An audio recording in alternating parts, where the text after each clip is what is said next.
how much I love Journey Spice. Journey Spice, non-GMO, no salt, no sugar, just all sorts of goodness and smart, environmentally friendly packaging. Pinch the top, take it off. Food tastes better. Comes in singles, 2-packs, and 4-packs.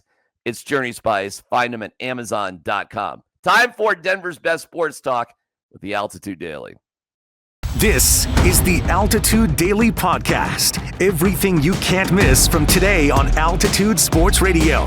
Mosher, Lombardi, and Kane. What constitutes, I'm curious, what constitutes best practice in 3 years? I would say there's probably like an intensity to it.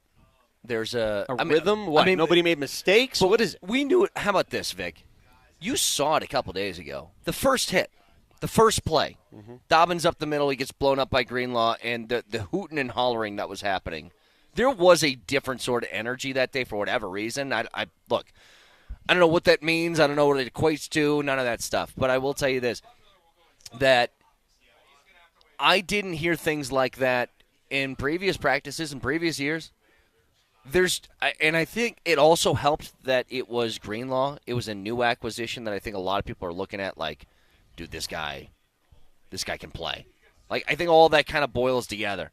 I don't know if you really get that in any other sport. Like, Moj, is there different energies to a hockey practice than usual? Well, yeah, there are. I mean, and Coach Bednar is listen. When you have Nathan McKinnon and Keel McCarr leading the way, they push it. The intensity is kind of up anyway.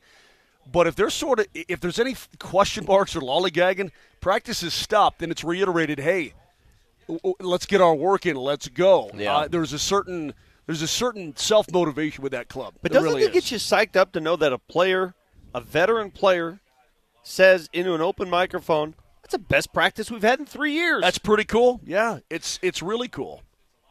Sean Payton said it multiple times, too, where he does it in sort of a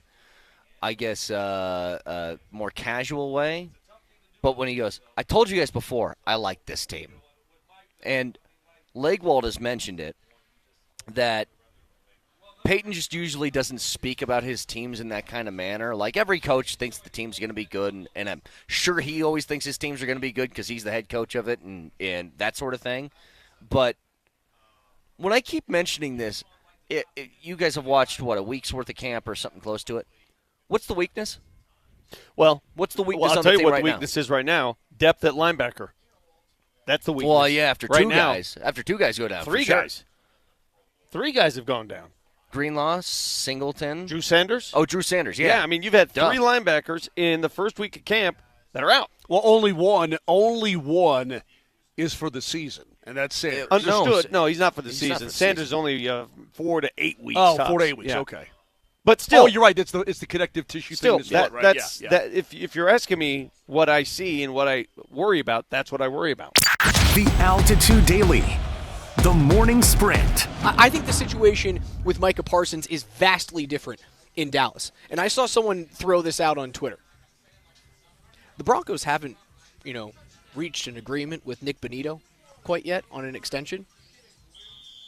Would you entertain throwing Nik Bonitto in a package for Micah Parsons? I think if you don't automatically consider it or say yes, you haven't watched Micah Parsons play football. Wow. I don't know enough because it would be Bonitto and more. Bonitto and a pick. I don't know enough about Micah Parsons to be able to say with a clear conscience that the Denver Broncos would potentially be risking a cultural problem, a locker room problem, because Nik Bonitto is one of these dudes. He is one of them, yep. And they love him. They do he love is him. homegrown, and he has been a great success story. And that's what I've loved about the Denver Broncos, particularly on the defensive side of the ball. Outside of, obviously, Dre Greenlaw, Talanoa Hufanga, who you added, you've kind of homegrown this whole thing. A lot of these players that are having big-time production were either drafted or acquired by the Denver Broncos, and then they became superstars under Vance Joseph's leadership in the defensive side of the football. I don't know. You bring up an interesting point. I think Micah it's something that you would have to consider. Because if you have Micah Parsons and Pat Surtain II on the same defense, are you serious? Are you kidding me? You would have arguably the most talented front seven player in the National Football League. I say most talented. Like scares the living crap out of an offensive line. Right, because what are we talking about with Bonitto? $30 million as an edge rusher? I think that he gets north of 30 if he has more than 15 and a half sacks in backs up last year. What does Parsons deserve right now? Isn't Parsons going to be like a 40? Yeah. He's going to be a 40 to 45 guy, isn't he? He'll probably be in that. He's looking to reset the market above TJ. Yeah, so you're looking at 42, 43, yep. That type of thing.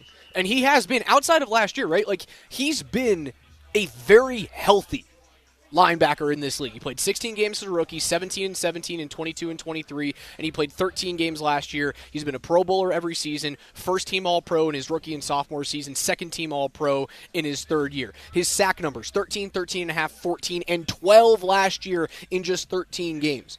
That is a $40 million player if I've ever seen one. The Altitude Daily. Columbus, Hastings, and DMAC. What are you seeing out there on the field? Another sack. Yeah, we did move to 2-minute drill, and it is live. Okay, fun. And we've got a great view of it. Good. Whatever good finishes this offense has had in previous days, that ain't today. Yeah. They are getting their butts whipped. Bo Nix tossed another interception. Whoa. Mike McGlinchey's given up 2, maybe 2.5 sacks. Wow. Bo's getting scrambled out of the pocket about every other play. They started it over. It's just, this day could just go. Bo Nix has been – Bo's been bad. He's been flat out bad. He's been sacked at least 3 times in just his 2-minute drill. In fact, the quarterback coach just slapped his leg with the paper kind of right in front of us. Well, hold on. Did they say really seriously start again with Bo, or did they move Stidham in? That's usually still Bo. They started the first offense over. Wow. That's terrible. Were they generous with some spotting just to keep the drive alive? Or Yeah, they did keep it going. Yeah, but this is their second crack at it right now. All right, give us a little play-by-play. Near sack, stepped up, long pass to the end zone. That should be pass interference. No flag. It is. What? They do get the pass interference. The back official. They get a little bit lucky there. Quite frankly, it was another very risky throw from Bo. Terrible throw. You can tell he's just tossing it up to Cortland Sutton today. That's his mindset. Okay. That could have very easily been an interception. Instead, they get lucky. They're going to get pass interference on the defense, get the ball on the 1-yard line. You got the line judge with the ball on the 40. Running all the way down to the end zone to call the pass interference. Sean doesn't want it though, so he's just keeping the ball where it was. Gotcha. Who is the PI on? Well, now they're gathering. They're pulling the team in the middle right here. Yeah. Oh dear. So it's either over or they're saying, boys. I don't think it's over because the twos haven't even gone yet. Who is the PI on? I don't know. Oh. It was a good job. Actually, Cortland got it because the ball was thrown terribly inside. 22? I got a roster right here. And he ran into him, Brandon Jones. Brandon Jones is 22. But it was Cortland Sutton caused that because he's on the outside. Jones in the inside. The ball's way inside. Brandon's not seeing the ball, and he just turns and kind of runs right through Jones's chest and draws the PI. What do you suppose Sean's telling the But you know what? Bo might have been sacked before he even got out of the pocket. I don't think that was a sack. Close. But he got moved off the spot. They called the whole team up, and the starting offense is staying out there. So yeah. This is shot number 3. What yard line? Where are they from? They're still on the same. They're still on the same 40? drive. They got about 6 seconds left. They're on about 40-ish, give or take. 6. Oh, so it's a Hail Mary situation. Or are we getting field goal and ground the ball, that sort of thing? Well, we're about to find out. Okay. The Altitude Daily. Kretman and Lindahl. Yeah, Jeff Legwold time here on a Friday afternoon. Training camp coverage powered by Ramos Law, the official injury law firm partner of Broncos Country. Leggy, Sean Payton today talking about Bo Nix. And today was Bo's first camp interception. And his first camp interception was on an RPO, and he threw it to Talanoa Hufanga. And at least for what Sean had to say for public consumption, He didn't really make it out to be Bo's fault so much as it was an unbelievable play made by a safety that the Broncos compensated quite well to come in here. That was more of a Hufanga highlight than a Knicks lowlight, wouldn't you say? Definitely. That's he would gladly trade or gladly want about 4 or 5 of those during the season. It was an incredible play. It was fairly ridiculous that he snagged that one at close range at about a 35-inch vertical. So it was a good snag. I think you'll have a lot more to say about the second one to Surtain. I think that one will be discussed more on a football level. Well, when he compared it to a Russell Wilson interception, you knew that wasn't a good look for Bo Nix. Well, Bo actually, he used Russell as a comparison, but again, by my evaluation of it, Bo had 2 of those last year, same overlap, almost same spot on the field. So that is a tough one to decipher as a quarterback, and it's even more. It's kind of a fake man-to-man situation where the corner sneaks in, and when the corner's Surtain, that's a tough one to avoid if you're the QB. Peyton called it a blind spot. There's a blind area, I think he said, on that play. So that's the one they'll talk about from a football perspective.